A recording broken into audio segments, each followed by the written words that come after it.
આ વિડીયોની અંદર આપણે જોઈએ duality in linear programming problem. તો આપણને જે ફંક્શન આપેલું હોય, મતલબ કે લિનિયર પ્રોગ્રામિંગ પ્રોબ્લેમ જે આપેલું હોય એને આપણે શું કહીશું? Primal form of linear programming problem.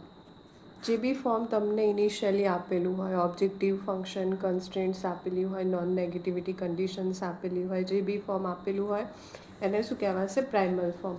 તો જે ફોર્મ આપેલું હોય આપણે સૌથી પહેલાં તો એને ડાયરેક્ટ ડ્યુઅલ ફોર્મમાં કન્વર્ટ નહીં થાય, સીધું પ્રાઇમલમાંથી ડ્યુઅલમાં કન્વર્ટ નહીં થાય, વચ્ચે એક બીજા ફોર્મમાં કન્વર્ટ કરવું પડે, જે પ્રાઇમલનું સ્ટાન્ડર્ડ ફોર્મ, જેને આપણે કહીશું સિમેટ્રિકલ ફોર્મ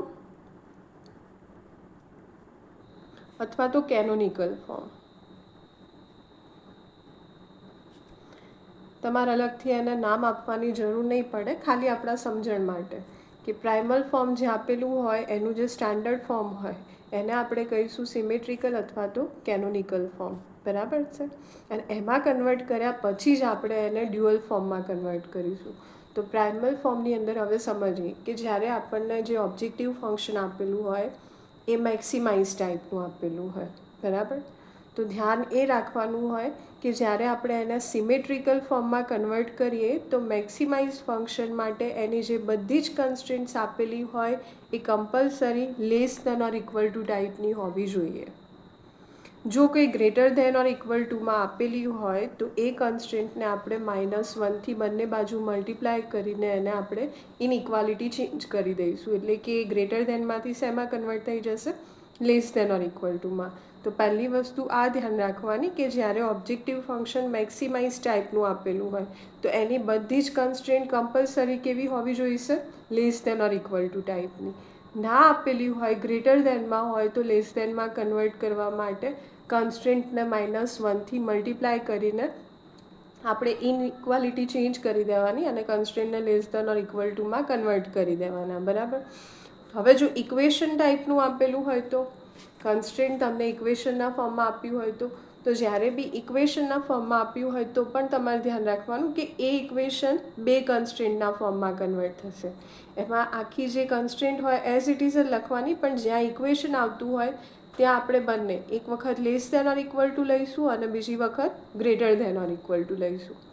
તો અગેન જ્યારે મેક્સિમાઇઝ ફંક્શનની અંદર જો કોઈ કન્સ્ટ્રેન્ટ ઇક્વેશનમાં હોય તો એમાંથી કેટલી કન્સ્ટ્રેન્ટ બનશે? બે કન્સ્ટ્રેન્ટ બને, એક લેસ ધેન ટાઈપની, એક ગ્રેટર ધેન ટાઈપની. હવે આપણે મેક્સિમાઇઝ ફંક્શન માટે એનું જે સ્ટાન્ડર્ડ ફોર્મ હોય એમાં આપણી જે કન્સ્ટ્રેન્ટ હોય એ કેવી હોવી જોઈએ? Less than. તો આ જે એક ગ્રેટર ધેન બની એને આપણે લેસ ધેનમાં કન્વર્ટ કરવા માટે ફરીથી શું કરવું પડશે? -1થી બંને બાજુ મલ્ટીપ્લાય કરીને એને બી લેસ ધેનમાં કન્વર્ટ કરવા પડશે. બરાબર? આ સિમેટ્રિકલ ફોર્મ થયું પ્રાઇમલ જે આપેલું હોય એની માટે. અને ઓબ્જેક્ટિવ ફંક્શન સ્પેસિફિકલી મેક્સિમાઇઝ હોય ત્યારે. સેમ વસ્તુ જો મિનિમાઇઝ ટાઈપનું ફંક્શન આપ્યું હોય તો એની બધી જ કન્સ્ટ્રેન્ટ કેવી હોવી જોઈએ? Greater than or equal to ટાઈપની. એટલે એમાં તમારે ધ્યાન રાખવાનું કે જો કોઈ constraint less than or equal to ટાઈપની આપેલી હોય તો એને તમારે ગ્રેટર ધેન ઓર ઇક્વલ ટુમાં કન્વર્ટ કરવા માટે કન્સ્ટ્રેન્ટની બંને બાજુ -1થી મલ્ટીપ્લાય કરીને કન્સ્ટ્રેન્ટને ગ્રેટર ધેન ઓર ઇક્વલ ટુમાં કન્વર્ટ કરવાના. અને એમાં બી સેમ કન્ડિશન રહેશે કે જો કોઈ કન્સ્ટ્રેન્ટ ઇક્વેશનના ફોર્મમાં આપેલી હશે તો એમાં પણ આપણે એને બે કન્સ્ટ્રેન્ટમાં કન્વર્ટ કરીશું, એક less than or equal to અને એક greater than or equal to. હવે મિનિમાઇઝ ફંક્શન હોય એટલે બધી કન્સ્ટ્રેન્ટ કમ્પલસરી કેવી જોઈએ? Greater than or equal to ટાઈપની. તો જે એમાંથી less than or equal to ટાઈપની બની હશે એને પણ આપણે શેમાં કન્વર્ટ કરીશું? ગ્રેટર ધેન ઓર ઇક્વલ ટુમાં. એટલે લેસ ધેનની અગેન બંને બાજુ -1થી મલ્ટીપ્લાય કરીને એને આપણે કન્વર્ટ કરી દઈશું ગ્રેટર ધેન ઓર ઇક્વલ ટુમાં. બરાબર? તો આ આપણું જે પ્રાઇમલ ફોર્મ આપેલું હોય એમાંથી આપણે એનું જે સ્ટાન્ડર્ડ ફોર્મ એટલે કે સિમેટ્રિકલ ફોર્મ અથવા તો કેનોનિકલ ફોર્મમાં કન્વર્ટ કરીએ અને પછી એને એમાંથી ડ્યુઅલ ફોર્મમાં કન્વર્ટ કરવા માટે તો હવે એની પ્રોસિજર જોઈએ, એના જે સ્ટેપ્સ ફોલો કરવાના થાય એ આપણે જોઈએ. તો જ્યારે આપણને મેક્સિમાઇઝ ફંક્શન એના સિમેટ્રિકલ ફોર્મમાં કંઈક આ રીતે આપેલું હોય કે maximise z is equal to c1 × x1 + c2 × x2 plus total આપણે કેટલા વેરિયેબલ્સ લઈએ એન વેરિયેબલ્સ, બરાબર. એટલે એના કોએફિશિયન્ટ થયા C1 C2 up to Cn. અને એની માટે આપણે કન્સ્ટ્રેન્ટ લઈએ અહીંયા A11 into x1 plus A12 into x2 up to A1n into xn. હવે મેક્સિમાઇઝ ટાઈપનું ફંક્શન આપ્યું એટલે કન્સ્ટન્ટ આપણી કેવી હોવી જોઈએ, less than or equal to ટાઈપની, તો less than or equal to B1. એ જ રીતે બીજી કન્સ્ટન્ટ લઈએ A21 into x1 plus A22 into x2 plus 2 plus A2n into xn less than or equal to B2. અને આવી ટોટલ આપણે કેટલી કન્સ્ટન્ટ્સ લઈશું, m કન્સ્ટન્ટ્સ. તો આપણી mth કન્સ્ટન્ટ શું થાય કે am1 into x1 plus am2 into x2 plus up to plus amn into xn less than or equal to bm.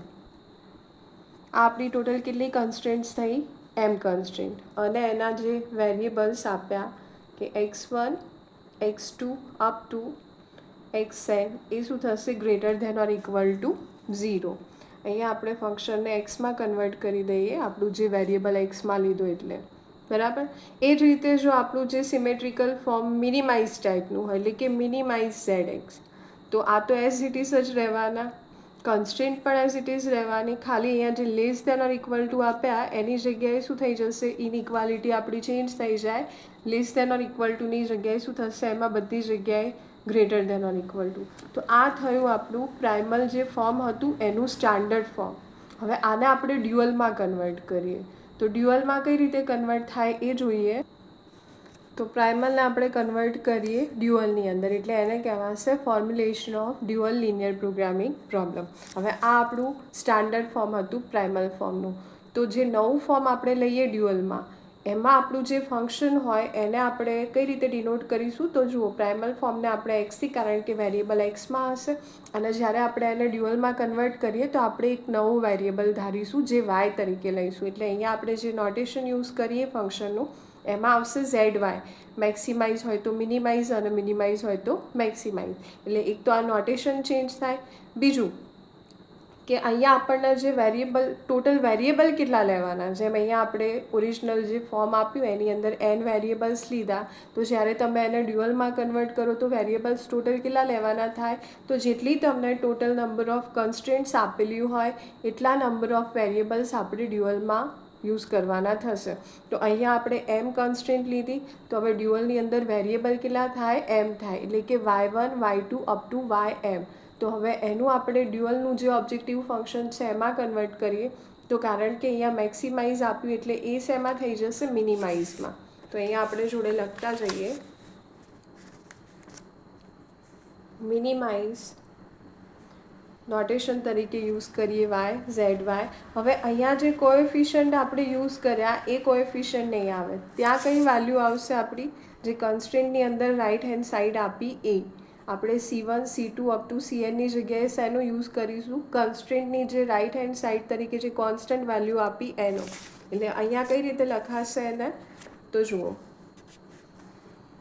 B1 અને નવા વેરિયેબલ્સ આપણા કયા થશે, y1 y2 up two ym. આને કહેવાશે dual variables.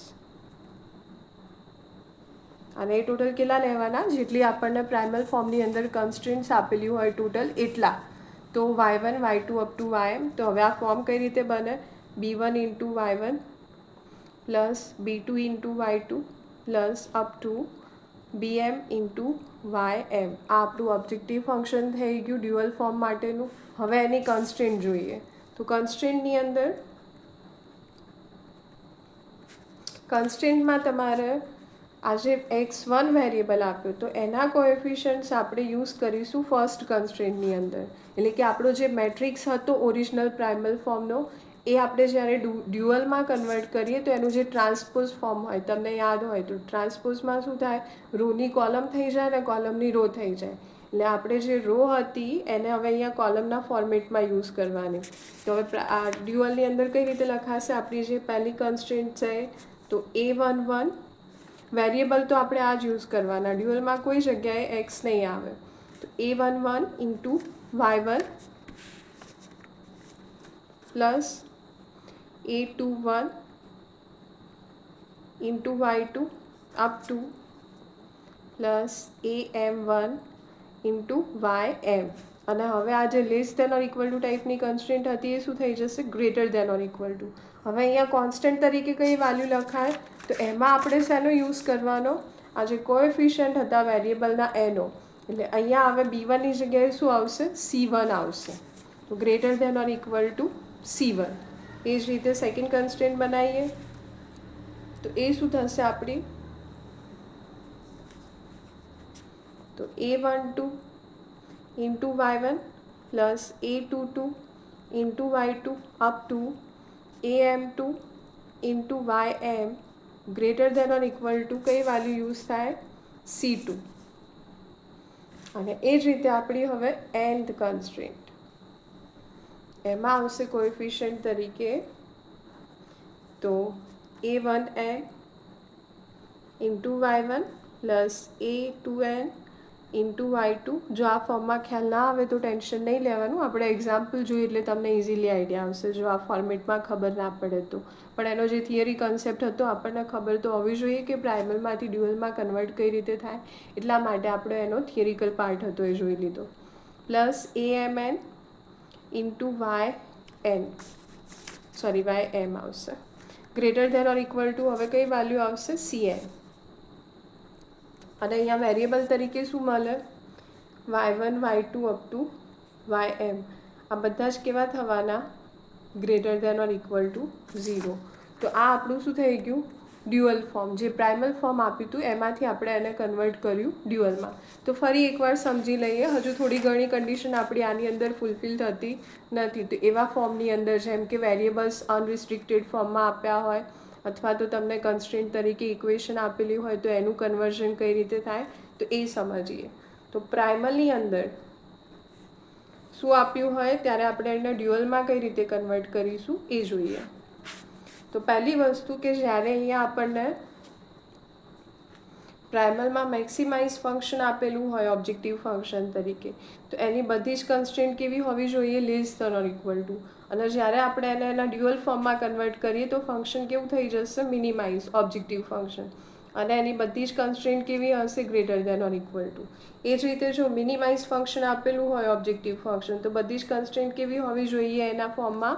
Greater than or equal two. પણ જ્યારે આપણે એને ડ્યુઅલમાં કન્વર્ટ કરીએ ત્યારે ફંક્શન થવું જોઈએ મેક્સિમાઇઝ અને એની બધી જ કન્સ્ટ્રેન્ટ કેવી હોવી જોઈએ? Less than or equal to ટાઈપની. બીજું એ કે જ્યારે તમને પ્રાઇમલ ફોર્મની અંદર કોઈ વેરિયેબલ અનરિસ્ટ્રિક્ટેડ આપેલો હોય, સિંગલ હોય અથવા તો બધા ડિસિઝન વેરિયેબલ કેવા આપેલા હોય? અનરિસ્ટ્રિક્ટેડ ઇન સાઇન. આનો મિનિંગ આગળ આપણે જોઈ ગયા કે જ્યારે ડિસિઝન વેરિયેબલની વેલ્યુ પોઝિટિવની સાથે સાથે નેગેટિવ પણ પોસિબલ હોય તો એને આપણે કેવા કન્સિડર કરીશું? અનરિસ્ટ્રિક્ટેડ તરીકે. તો જ્યારે પ્રાઇમલ ફોર્મની અંદર જો કોઈ વેરિયેબલ અનરિસ્ટ્રિક્ટેડ આપેલા હોય તો ડ્યુઅલમાં આપણે એને કન્વર્ટ કરીએ ત્યારે ધ્યાન રાખવાનું કે એ વેરિયેબલ્સ જ્યાં યુઝ થતા હોય જે કન્સ્ટ્રેન્ટમાં એને આપણે એ કન્સ્ટ્રેન્ટને કઈ રીતે લઈશું? ઇક્વેશનના ફોર્મમાં. કન્સ્ટ્રેન્ટને આપણે લેસ દેન ગ્રેટર દેનના ફોર્મમાં નહીં મૂકીએ પણ કયા ફોર્મેટમાં મૂકીશું? ઇક્વેશનના ફોર્મેટમાં.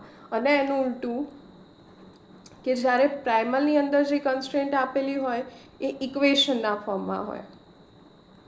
પ્રાઇમલની અંદર જે કન્સ્ટ્રેન્ટ આપણને આપેલી હોય ઇક્વેશનના ફોર્મમાં હોય તો એ ઇક્વેશનમાં યુઝ થયેલા જે વેરિયેબલ્સ હોય એને આપણે ડ્યુઅલમાં કન્વર્ટ કરીએ ત્યારે એને કઈ ટાઈપના વેરિયેબલ તરીકે લઈશું આપણે અહીંયા?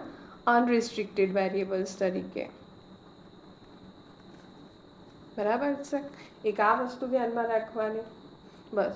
તો આ જે છે એ મેઇન પાર્ટ હતો અને આ એનું કન્વર્ઝન હતું. તો આપણે એક્ઝામ્પલથી સમજીએ કે કઈ રીતે હવે એનું મતલબ પ્રાઇમલમાંથી ડ્યુઅલમાં એને કન્વર્ટ કરાય.